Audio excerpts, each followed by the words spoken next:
Hi, today's topic we'll be discussing about quality assurance in hematology. So I will try to give a brief overview of the quality assurance measures one has to take in the clinical laboratory, especially in reference to hematology laboratory. I'm Dr. Zubair Hassan. I am professor of pathology. So coming to the introduction, we look at the aims and objectives. We will see if quality assurance and quality control are they same or are they different.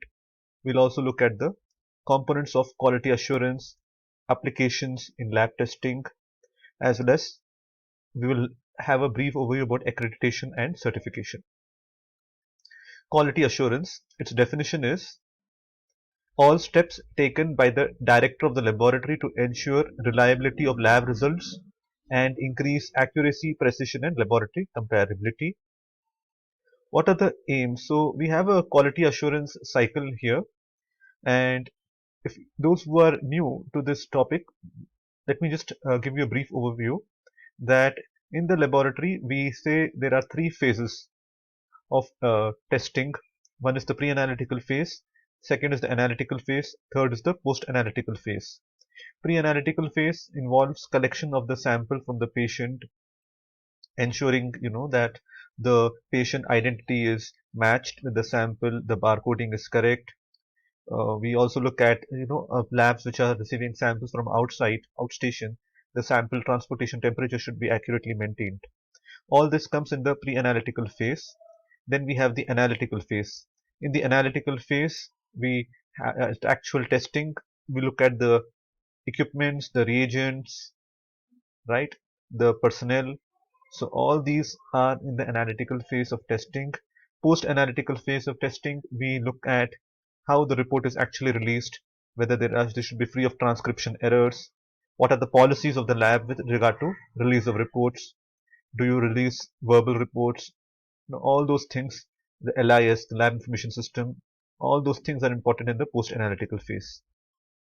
And quality assurance cycle will cover all these phases, whereas quality control is just a very small part of quality assurance. It is mainly involving the analytical phase.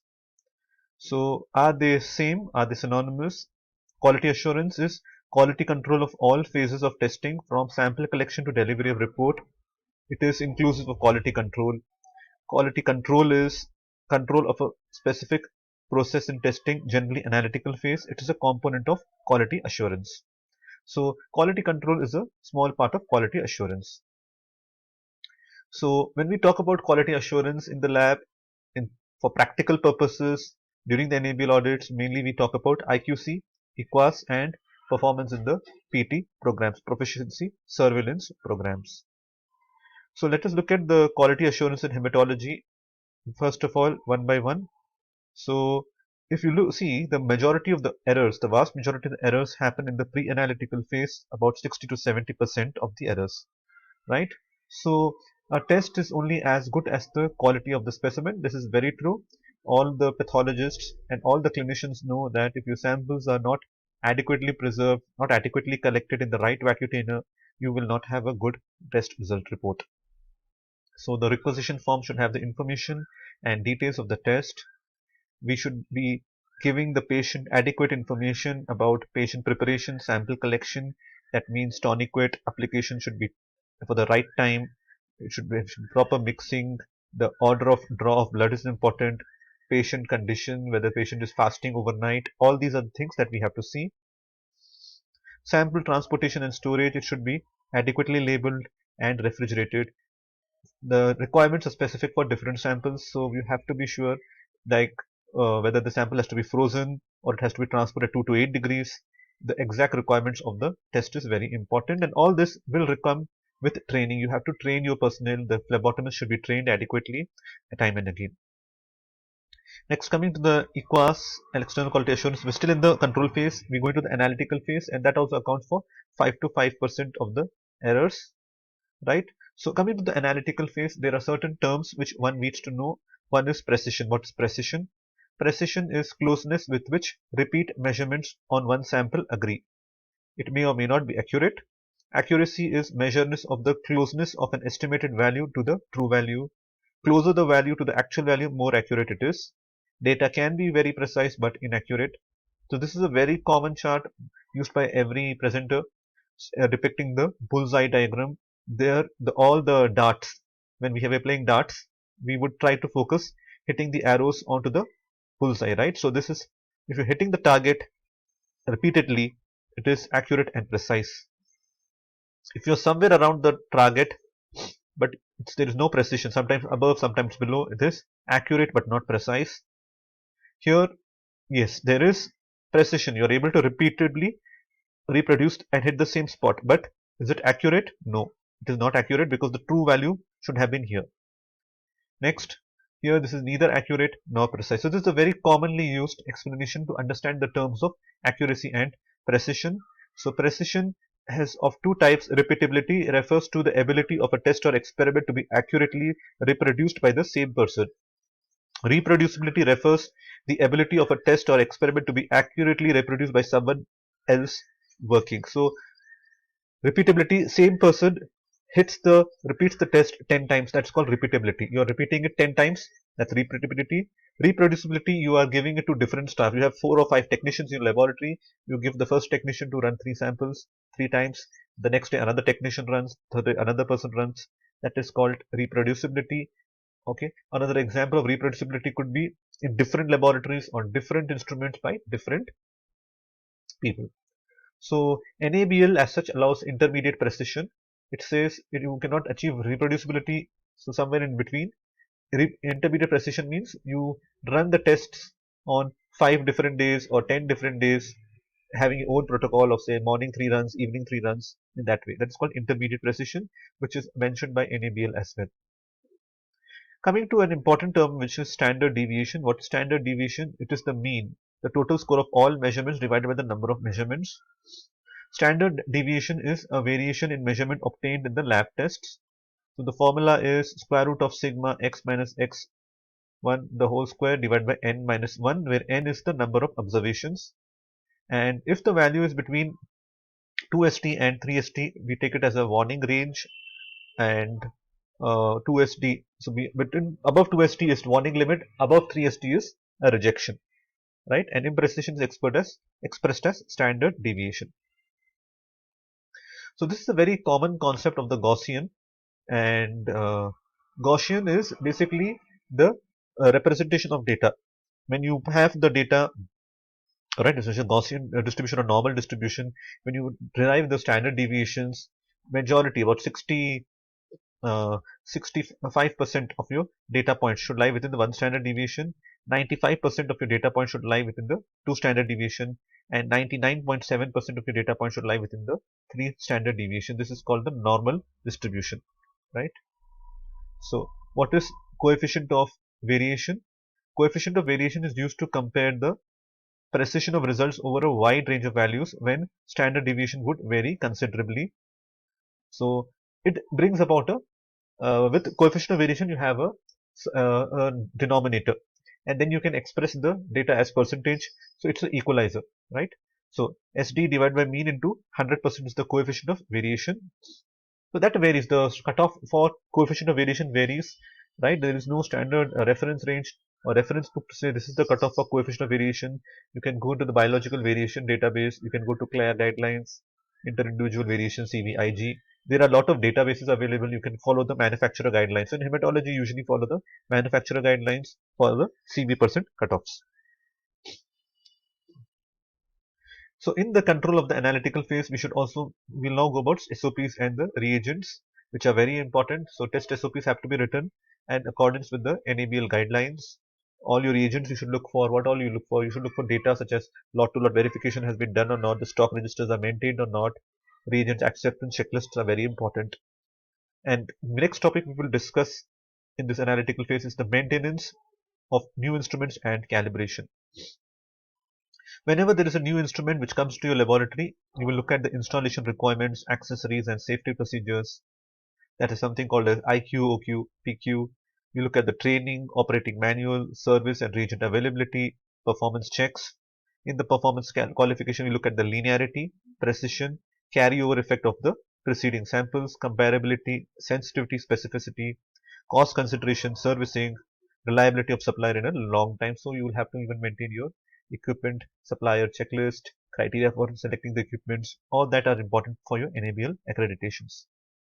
Coming to calibration of instruments, so we have to look for avoiding errors. There are two types of variations or errors which can happen: random errors and systematic errors. There are a lot of videos available on these topics.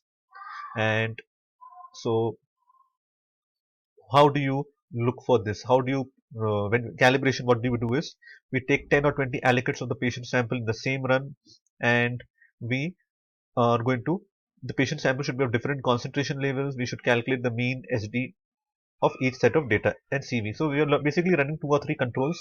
So a high level control, a low level control you will be running, and for repeatability you will run it 10 times. A high level you will run 10 times, low level you will run 10 times, and then you look for the SD and the CV percent, right? Or the protocol could vary according to your lab. Each lab should make its own validation protocols. And then we have to see the CV percent. The CV percent should match with the manufacturer's CV percent guidelines, right? So this is an example of data for a hematology analyzer. They have examined it 10 times, they have run it, calculated the mean, SD and the CV percent. The manufacturer CV percent guideline is less than 1%, so you say, yeah, fine. The instrument is working fine. Next is the linear regression analysis. So linear regression analysis, I would say particularly use it when we are doing inter-instrument comparison, right? You take 20 data points of both the instruments and you do a linear regression analysis. It's a statistical tool, and if the value is close to 1, then it is said to be very good correlation, right?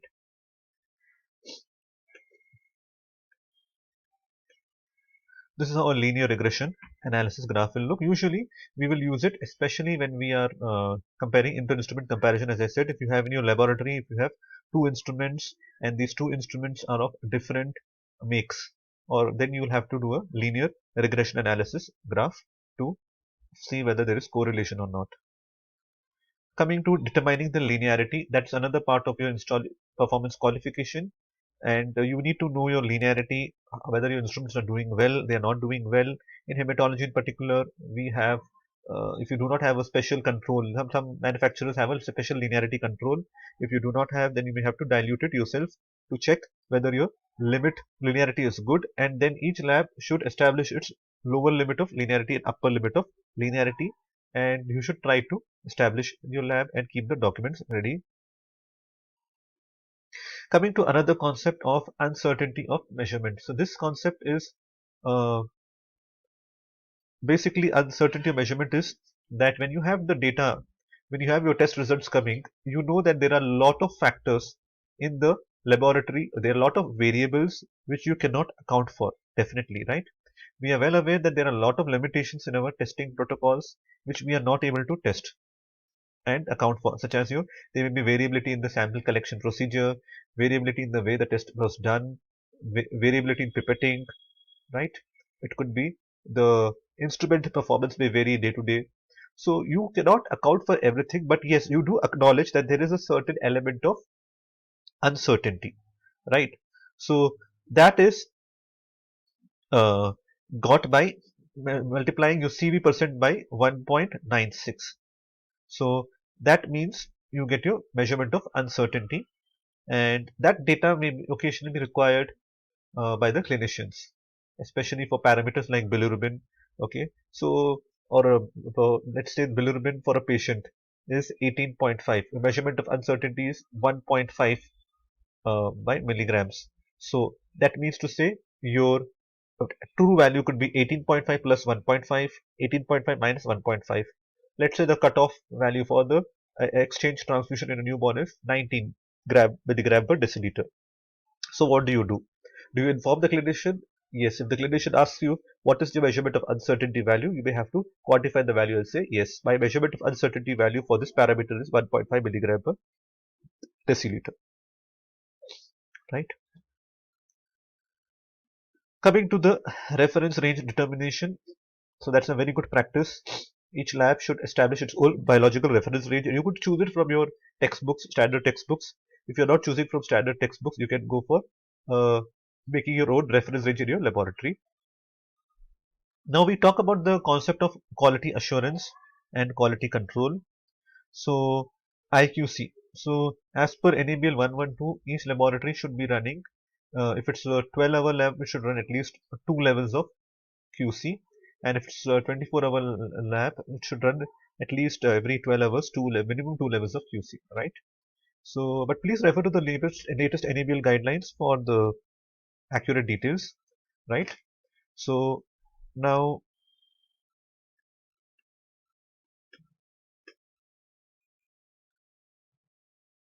as per NABL 112, a minimum of 2 levels of QC should be run for a lab processing samples within 12 hours, and labs running 24 hours should run them twice daily.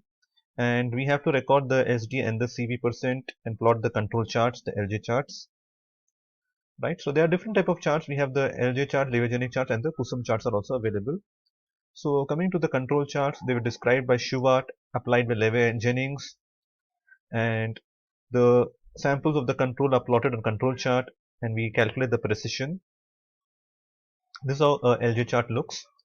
So we have the 1 standard deviation, 2 standard deviation, 3 standard deviations, right?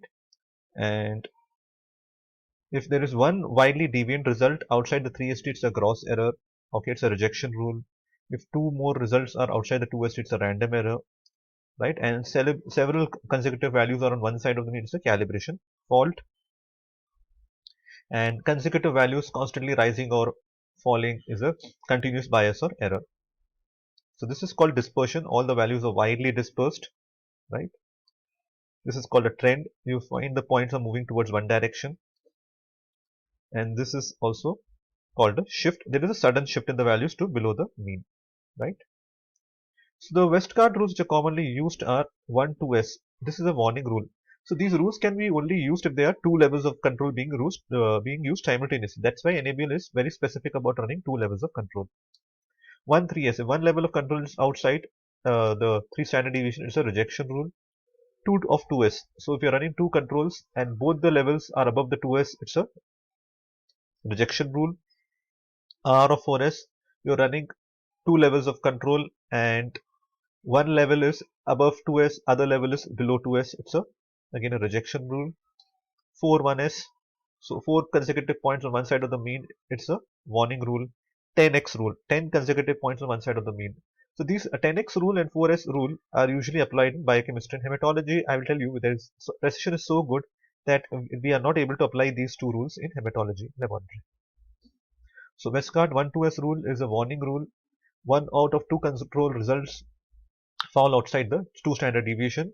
It alerts the technician to a possible problem, and it should not cause you to reject a run, because as I told you, you do expect values, right?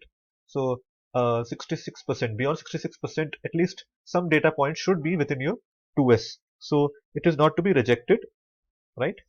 So this is a 1, 2S rule. It's a warning rule. It's a warning rule. Trigger careful inspection of the control data. 1, 3S. If either of the control results fall outside of the 3ST, a rule is violated.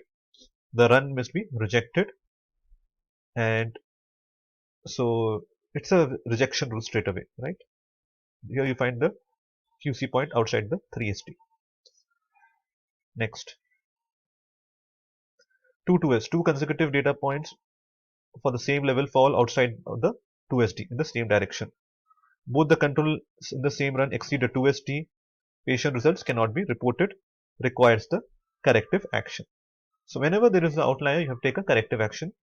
How do you take a corrective action? You have to look at the root cause, whether there is a problem with the QC. Usually in hematology, the most common problem is the QC stability issue, or the QC might have been kept outside for inappropriate level of time. Usually you should allow the QC to come to room temperature for at least 10 minutes before doing it, and gentle rotation should be given. So QC stability is a very important issue. Training of the technicians operating the QC is important. Then you should, otherwise if that is troubleshooted, then you should open a new vial of QC, run it. If that still doesn't work, you should just perform a maintenance check, perform a maintenance, and still you're not able to troubleshoot it. Next, what you do is you have to call the service engineer for further actions. Right. Next, we go for Westgard R4S rule. So here what we find is that you are running one control exceeds the mean by 2SD, other exceeds the mean by 2SD. The range between the two results will therefore exceed the 4SD rule, right? It's a random error. So if you're running two levels, you find that one level is above 2SD, other level is below 2SD. That becomes the R4S rule, right? Next, Westgard 4S rule, 4-1S rule, 4 consecutive QC results for one level of control are outside the one standard deviation. Both level of controls have consecutive results that are outside the one standard deviation. And Westgard 10-1X rule is when 10 consecutive QC points are on one side of the mean. This is a flowchart how to go about logically and use the Westgard rules. So 1-2S is a warning rule, but you still report. Whereas if it's a 1-3S or a 2-2S or R4S, 4-1S or 10X, you take corrective action. Now taking corrective action just doesn't mean stopping at that.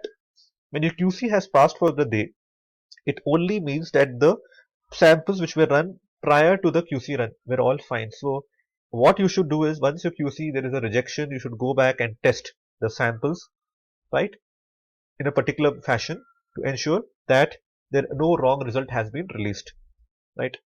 So you should go back and even repeat the samples. Let's say there's a 1-3S violation and you find that the points, the QC had a 1-3S in the positive direction. So you can go back and check if let's say the samples are less. Ideally, you should check all the samples and look for the samples which have which were erroneously reported on a higher side.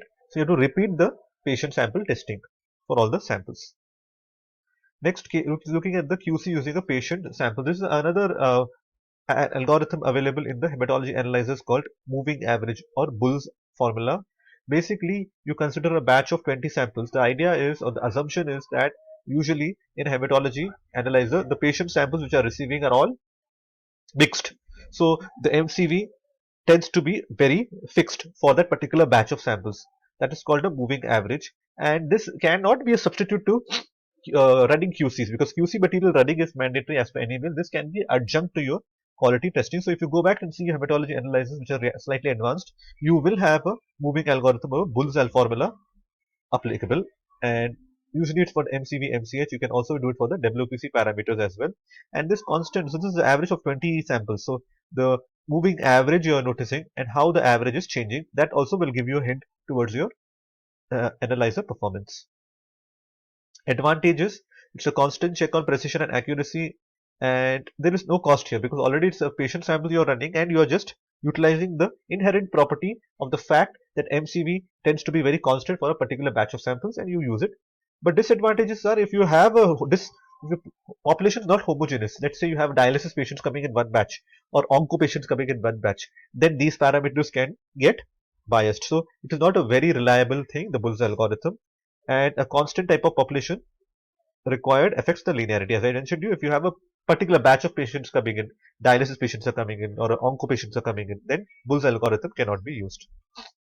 Next, we have the QC using patient samples.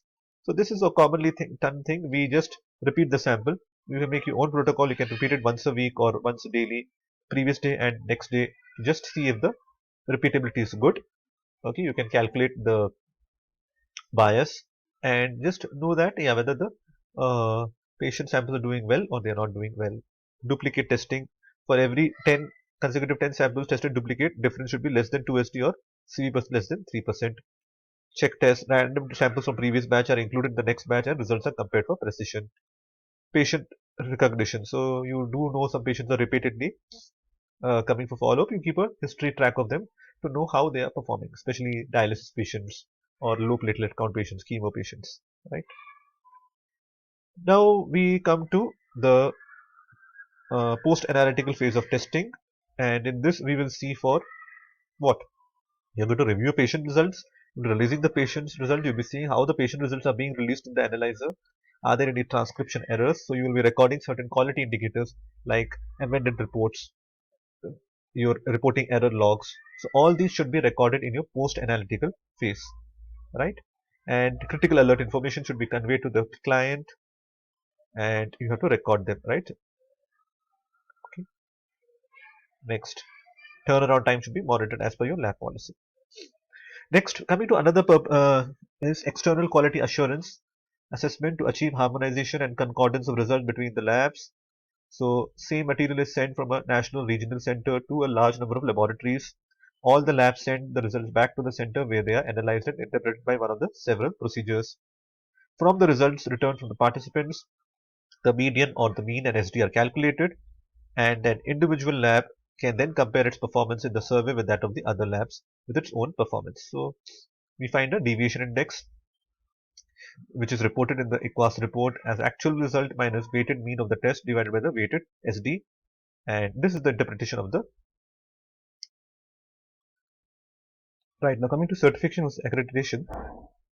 So certification is recognition after a third party audit of the existence of a quality system in the organization as per requirements of the certifying body such as ISO 9001, and accreditation is recognition after a third party audit of the existence of a QS quality system and competence to deliver the service in the organization as per the requirements of the accreditation body such as ISO 15189 2012, NABL, NABH CAP.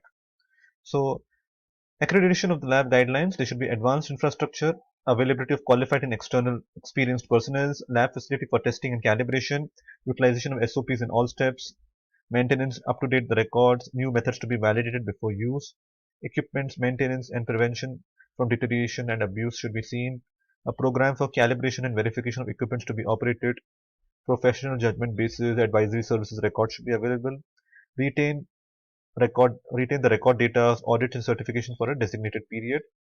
And what are the benefits of accreditation? It validates the lab, gives investment for companies, has monetary aspects as well. And so if you see, the external and the internal quality control mainly target the analytical phase, right? That is important to notice. So that's not the end of it. There are other things as well which go into making a good laboratory report, right? And proficiency surveillance is gives you a broad overview of the entire procedure, right from the requisition of sample to the report generation, right? This involves your quality assurance program, and these are some of the references which I have taken. And I have always claimed that this is not my own intellectual data. This is the common data I have taken from my colleagues, and this is only being compiled to enable a practicing pathologist or a student of the medical sciences to benefit. That's the only intention behind starting this channel. Please spread a positive word about this channel, right? I'm keeping it free, and most of my lectures are not charged, they're free of cost. So please like and subscribe this channel. Thank you.